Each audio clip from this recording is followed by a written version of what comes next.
Welcome, willkommen, Bienvenue, добро пожаловать, вitamy, benvenuto, ようこそ to This Week in Voice Live.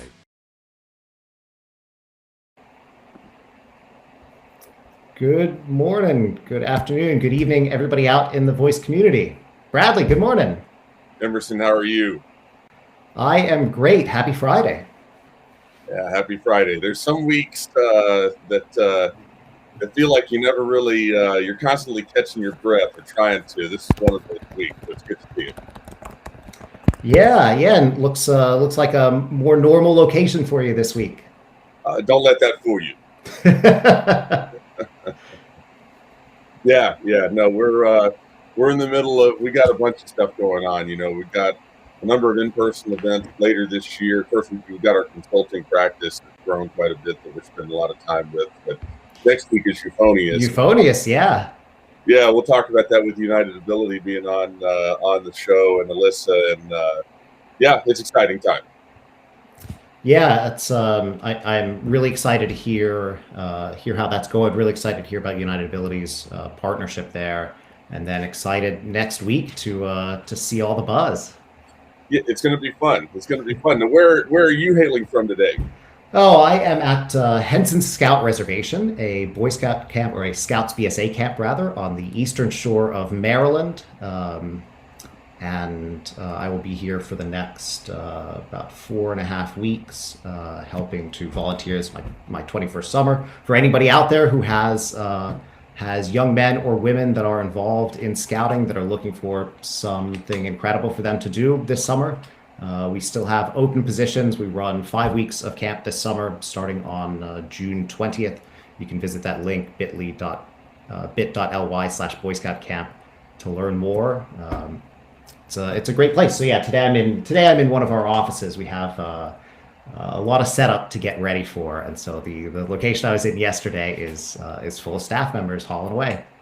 So our son is in overnight camp this week. He's been in overnight camp all week long, and it's a camp that's here in Alabama, and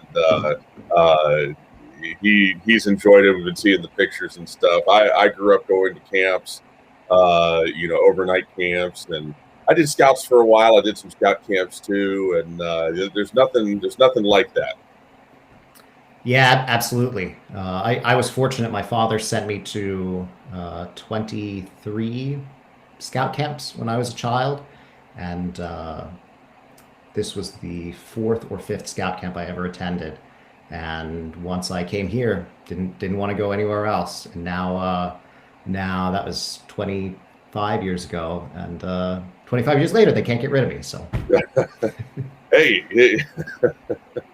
No, that's a beautiful thing. Yeah, that's excellent, and glad you're enjoying that. Yeah, so in terms for everybody out in the audience, we have a set agenda. We're going to talk about some interesting news from the previous week in the voice community. We're going to have an interview with speech language pathologist Alyssa Scharf from United Ability, and we're going to play another round of Dictionarium and see what kind of crazy words we can come up with. You say "oh no," but you keep winning. So I'm on a winning streak for now, but all that means is I would just love to stop playing and just let that be the permanent record. So yeah, something tells me that Alyssa might be the ringer. She might dethrone you from that winning streak.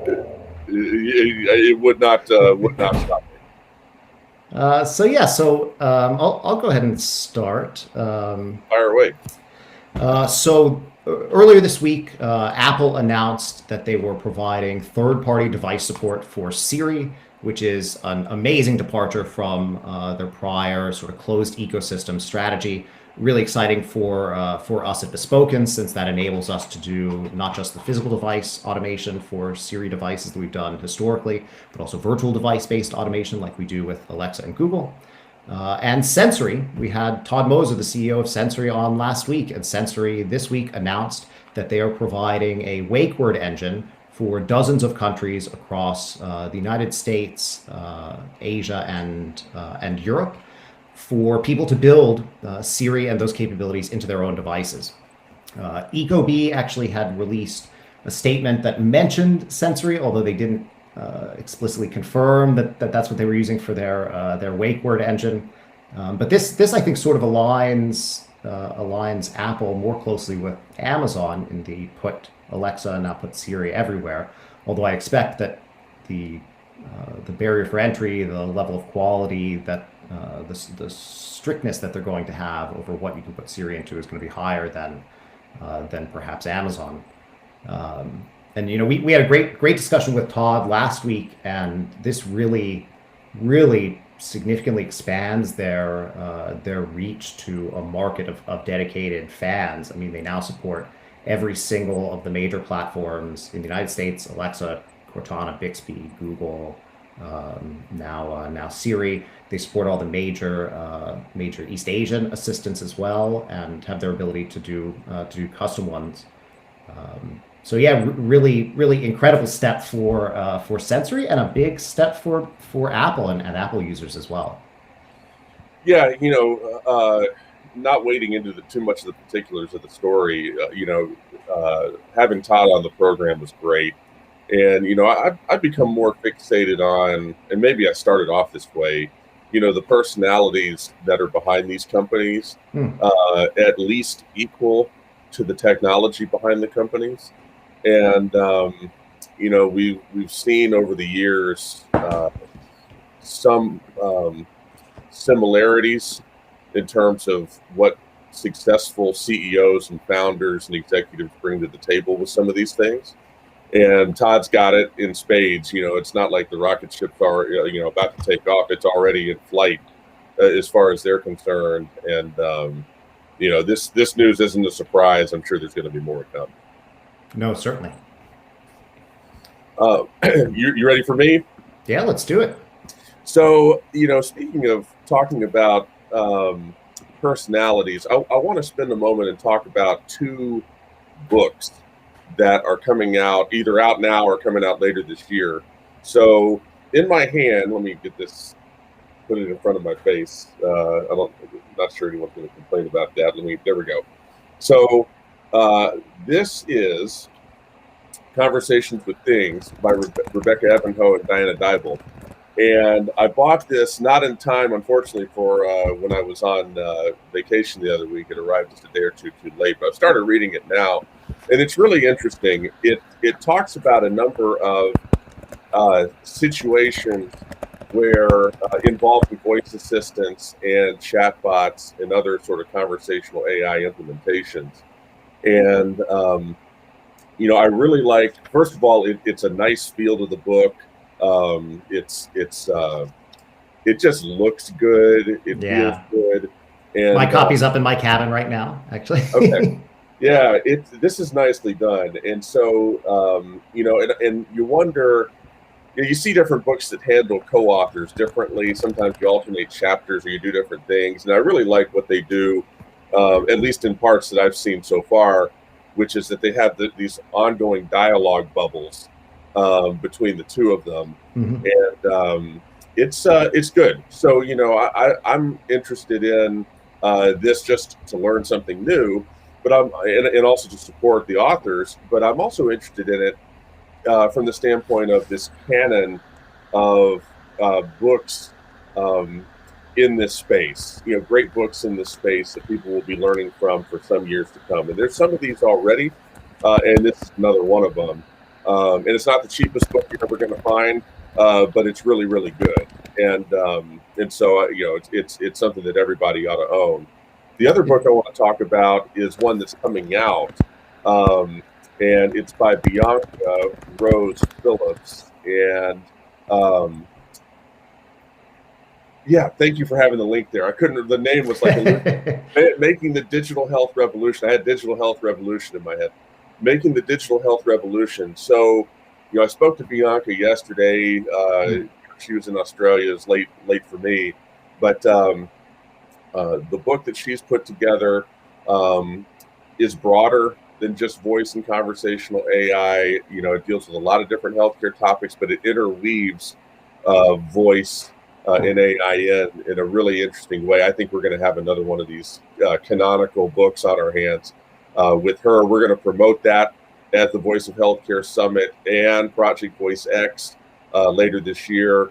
And so, we're excited for all of these folks who are creating these books for so many more to enjoy. Yeah, I haven't worked in an industry before where so many of our friends and close colleagues are making such phenomenal books. And it seems almost like a golden revolution now where people are getting more, the experts are getting more confident with what the best practices are, and filling that gap for people that are new and coming into the industry that are trying to learn what it is they should do, and how best to learn, how best to engage. No doubt. Shall we bring up our guest? Yeah, let's do it. All right. Let's see. Alyssa, how are you? Can you hear us? Alyssa, can you hear us? I'll take that as a no.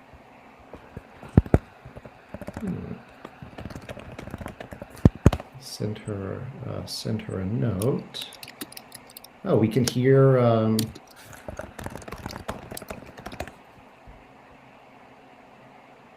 interesting.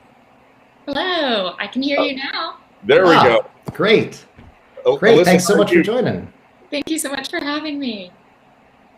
Thank you for giving us some of your time, and thank you for United Ability giving us some of its time. Of course, I'm excited to be here. If you don't mind, if we can just take a moment, we've gotten to know y'all well through Euphonious. We'll talk about that at the tail end. But tell us, for the uninitiated, what is United Ability and what do you do? Okay. United Ability as an organization is about 73 years old. And when we first started, we were under the title Spastic Aid and served individuals with cerebral palsy.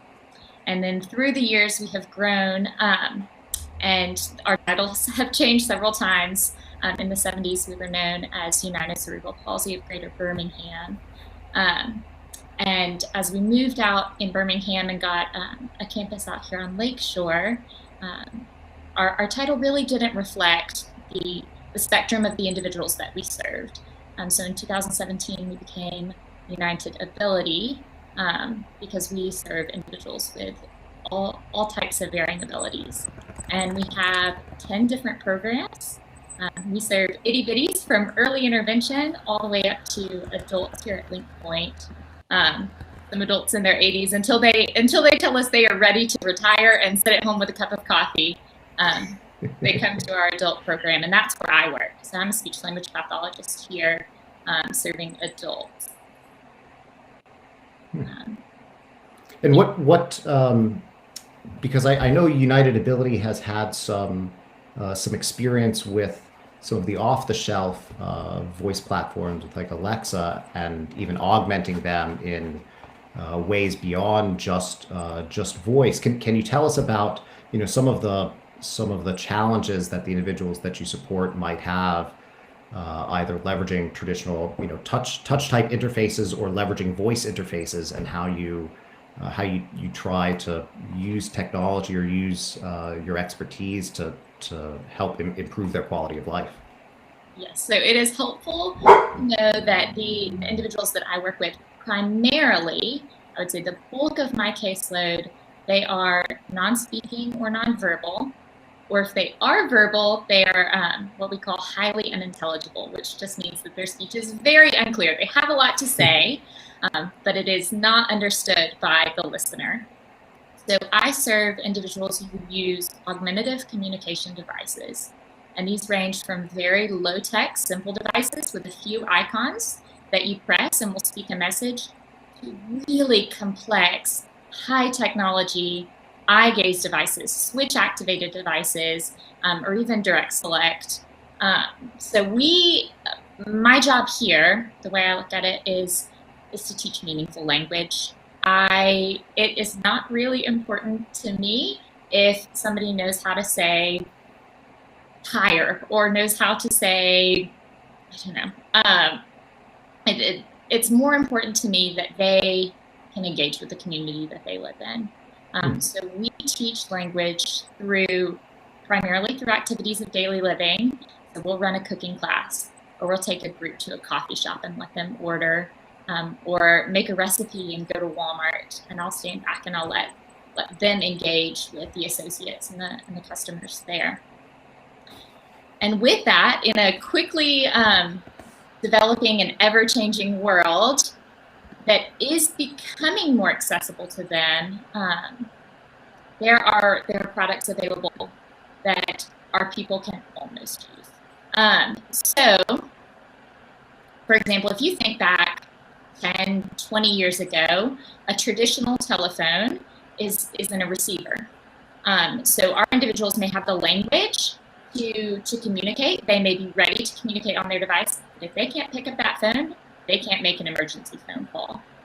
So we have moved forward to Siri and to Alexa, where our individuals can activate with their devices a command that will allow them to then dial a phone or answer a phone call. And it is radicalized and given so much independence, especially to the adults that we serve who just want to be able to do things for themselves. Alyssa, I had a chance to tour the United Ability campus. And for people who don't know, it's a 23-acre facility. So again, I said 23 acres. And that's 23 acres of nothing but, as far as the eye can see, of programs and efforts to help the, and I'm never going to get my words right, talk about words, disabled, physically challenged, mentally challenged, people who need help, okay? People that need other people's support. And it blew me away. I'm born and raised in Birmingham. I didn't know that was ever going on. And it's inspiring. It's really hard to put into words. How did you get into how did you fall into this position with United Ability, and what drew you into your position of being a speech language pathologist? I will start with the first question. I had the great pleasure of serving as a graduate intern here. I never dreamed that I would want to work with adults. Always said that I was headed towards pediatrics. And it is hard to come here and not fall deeply in love with the adults that we serve. It is a forgotten population a lot of times. People look at precious children with special needs and forget that they grow up to be precious.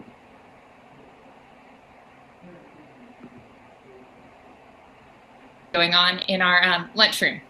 So if you hear some voices floating in, but it was an incredible place. And I said, if I ever get the opportunity to come on board and to work here, that's what I wanted to do. Because I felt like the work that's being done here was so functional. And so if you'll allow me to tell a story. Please. We practiced in a group for probably a month. We set up a fake Chick-fil-A in the speech therapy room and practiced going up to the counter and placing an order over and over again. And I told them, okay, once you get to the point where you feel confident in this, we'll take a trip and we'll go out to Chick-fil-A. And so we did. We loaded up the bus, drove to Chick-fil-A, and I stood back and let each of them go up to the counter and order their chicken sandwich. And I had one woman, and she ordered, and she paid, and she walked back around to me, and she said, I did it. How can you ever top that?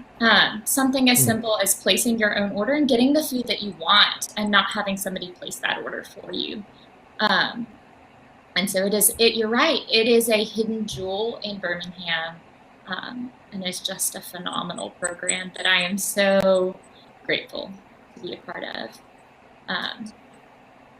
Well, we appreciate that you giving us this time and just the work that you do, and we will show that by now beating you in Dictionarium. All All right. So yeah, if Alyssa and Bradley, if you guys want to head to the site, Okay. for everybody else out there, if you would like to help judge our game of Dictionarium, you can head to jackbox.tv, and we will give a secret code here shortly. And there is a slight delay between what you see on the screen and if you're looking at your phone. What you'll see on the phone, so we want to pay attention to what you see on the phone for the judging. I see we've got Bradley in. Okay. Can't win the game if I can't get in. Oh, it would help if I read the code right. Yeah, I didn't see the Q. I did not. That's exactly what I did not see. It looked a little bit like an O in this font.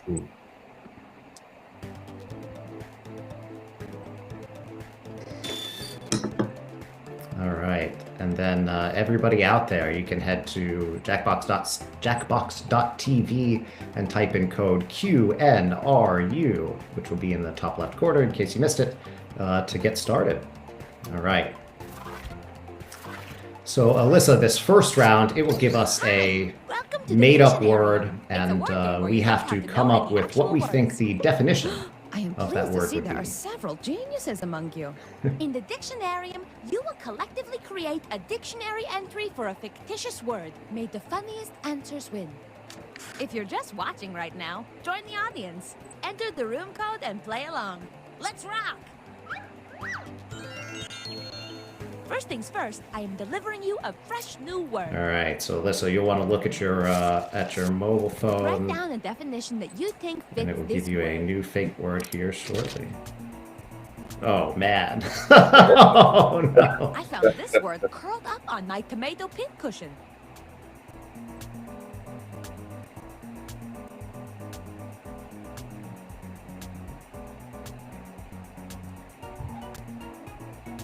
If you're not sure what to write, I say take a deep breath and take a big swing. You might just hit it out of the park. No, that's a tough one.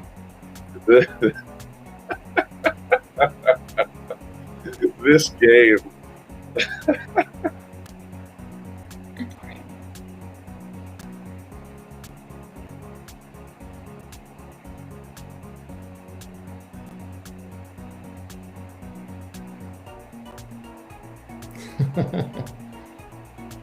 And then, yeah, Alyssa, when you're done, you hit the submit button. This is a tough one. This is a very tough one. This is initiated. This is thrown straight into the fire here. Show me the All right, how would you guys pronounce that? I think it's yaboivy. Yaboivy. It is To be yaboivy. caught in a state of deception unwittingly. Oh, that's a good one. When your best friend, a salted fish, says when he walks in the room. And slang for yaboivy in reference to famous entrepreneur Gary V. Vaynerchuk. Okay, the time has come to vote. Pick the definition. All right, so Alyssa, you can vote now, and then you can also give people hearts if any of the other ones you thought were particularly good. And remember, you can award bonus points to the ones that stole your heart.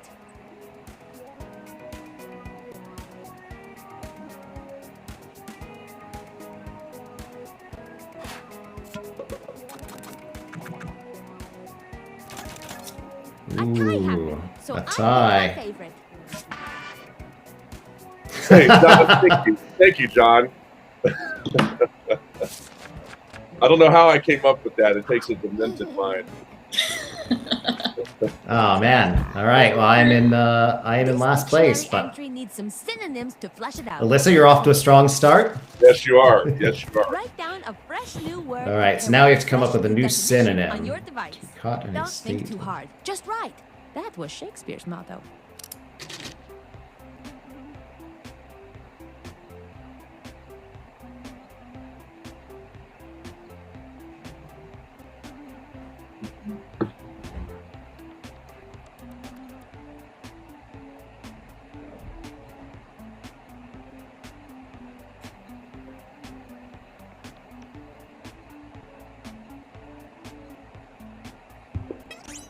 Quick.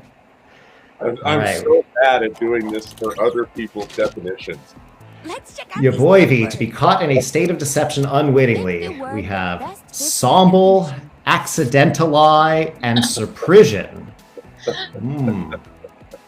Ooh.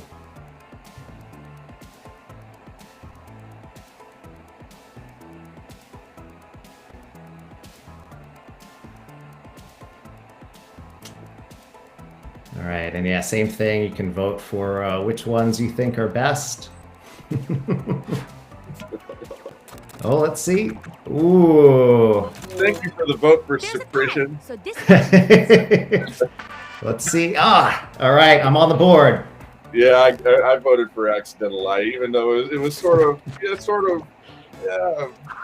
you know. Oh man, but Bradley Now I think still in the word lead. definition would pair well with a piping hot sentence.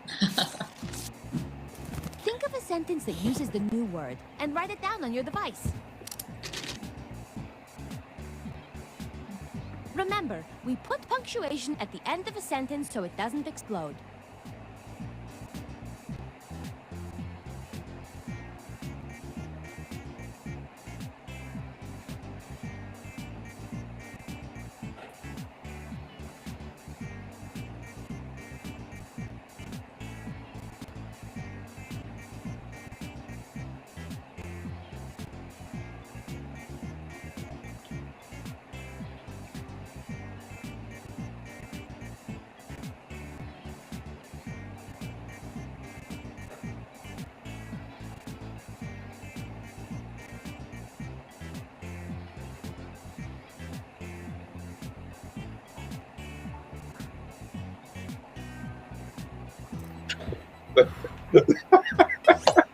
Hit submit. The end is near. Oh my God.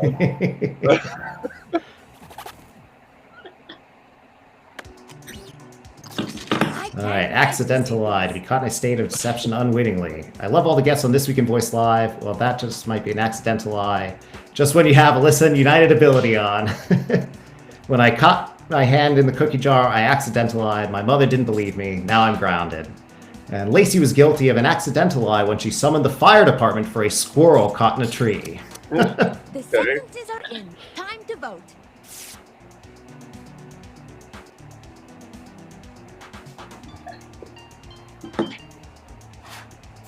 All right, and the moment of truth. And the winner Ooh. Oh, that might be enough. Let's see. Yeah, I voted for that. That's a good one. Accidental lie. You caught in a state of deception unwittingly. Derived from your boy V. is. Lacey was guilty of an accidental lie when she summoned the fire department for a squirrel caught in a tree. And now let's see the winner. Oh! There you go. Oh, Alyssa, you did it! try with that one. Come back soon. As always, this game is played under protest when my original definition is not selected. Yeah. That is true. That is so true. This, my. it strikes me, Alyssa, I know you said you had never played this game before, but that too strikes me as a bit of an accidental lie. Yes. Oh, this is a blast. Thank you so much. Yeah, thanks so much for joining. I'm curious, before we wrap, so you guys have done, a lot of work to date. Where do you see the platforms, where do you see technology going 5 years, 10 years from now? How much more supportive of that community do you think it could be? Well, I actually asked one of my clients. He told me the other day, he said, all of my dreams are coming true. I said, well, it's time to make some new dreams. And he said, okay. He said, I want to drive a car. He said, I hear that there are cars that can drive themselves, and I want to be able to do that. And that may be a few more years down the line, but he powers his wheelchair with just his head. There's nothing to say that he won't be able to drive a car one day. Yeah. Alyssa, we're grateful for you. We're grateful for the time you gave us. We're grateful for United Ability. And we're also grateful for y'all being part of Euphonious with us, which will be next week here in Birmingham, Alabama, one of the first music festivals to take place in the United States, and something that we will be involving voice technology and AI and more technology in general, more and more as we go along and iterate on the concept. So we're grateful for you for many reasons. Well, likewise. And again, thank you so much. It has been so wonderful to talk to you both. Well, everybody out there, thank you for tuning in. Alyssa, thanks again. Bradley, always great to see you. And we will see you all next week. Have a great weekend. Thank you.